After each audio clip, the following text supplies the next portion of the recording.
These people are efficient, professional, compulsive consumers. They think of that as their national pride. It's their civic duty. Consumption. It's the new national pastime. Fuck baseball. It's consumption. The only true, lasting American value that's left, buying things. Buying things. People spending money they don't have on things they don't need. Money they don't have on things they don't need. So they can max out their credit cards and spend the rest of their lives paying 18% interest on something that costs $12.50. And they didn't like it when they got it home anyway. Not too bright, folks. Not too fucking bright. But if you talk to one of them about this, if you isolate one of them, you sit them down rationally, and you talk to them about the low IQs and the dumb behavior and the bad decisions, right away they start talking about education. That's the big answer to everything. Education. They say we need more money for education. We need more books, more teachers, more classrooms, more schools. We need more testing for the kids. And you say to them, well, you know, we've tried all of that, and the kids still can't pass the test. They say, oh, don't you worry about that. We're going to lower the passing grades. And that's what they do in a lot of these schools now. They lower the passing grades so more kids can pass. More kids pass, the school looks good, everybody's happy, the IQ of the country slips another 2 or 3 points, and pretty soon all you'll need to get into college is a fucking pencil. Got a pencil? Get the fuck in there, it's physics. Then everyone wonders why 17 other countries graduate more scientists than we do. Education. Politicians know that word. They use it on you. Politicians have traditionally hidden behind 3 things: the flag, the Bible, and children. No child left behind. No child left behind. Oh, really? Well, it wasn't long ago you were talking about giving kids a head start. Head start, left behind. Someone's losing fucking ground here. But there's a reason. There's a reason. There's a reason for this. There's a reason education sucks, and it's the same reason that it will never, ever, ever be fixed. It's never going to get any better. Don't look for it. Be happy with what you got. Because the owners of this country don't want that. I'm talking about the real owners now. The big, the wealthy, the real owners, the big wealthy business interests that control things and make all the important decisions. Forget the politicians. They're irrelevant. The politicians are put there to give you the idea that you have freedom of choice. You don't. You have no choice. You have owners. They own you.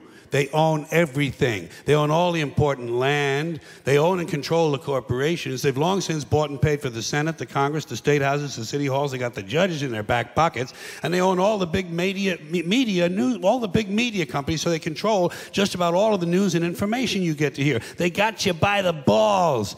They spend billions of dollars every year lobbying to get what they want.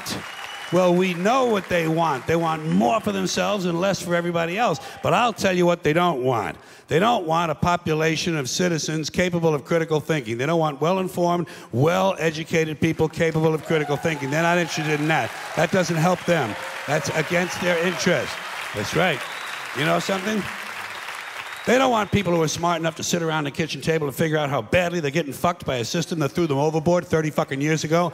They don't want that. You know what they want? They want obedient workers. Obedient workers. People who are just smart enough to run the machines and do the paperwork, and just dumb enough to passively accept all these increasingly shittier jobs with the lower pay, the longer hours, the reduced benefits, the end of overtime, and the vanishing pension that disappears the minute you go to collect it. And now they're coming for your Social Security money. They want your fucking retirement money. They want it back, so they can give it to their criminal friends on Wall Street. And you know something? They'll get it. They'll get it all from you sooner or later, because they own this fucking place. It's a big club, and you ain't in it.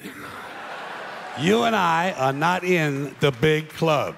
And by the way, it's the same big club they use to beat you over the head with all day long when they tell you what to believe. All day long, beating you over the head in their media, telling you what to believe, what to think, and what to buy. The table is tilted, folks. The game is rigged. And nobody seems to notice. Nobody seems to care. Good, honest, hard-working people, white collar, blue collar, doesn't matter what color shirt you have on. Good, honest, hard-working people continue. These are people of modest means. Continue to elect these rich cocksuckers who don't give a fuck about them. They don't give a fuck about you. They don't give a fuck about you. They don't care about you at all. At all. At all. Man. You know?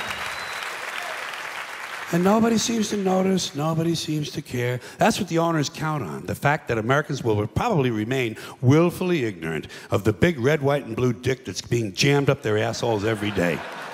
Because the owners of this country know the truth. It's called the American dream, because you have to be asleep to believe it.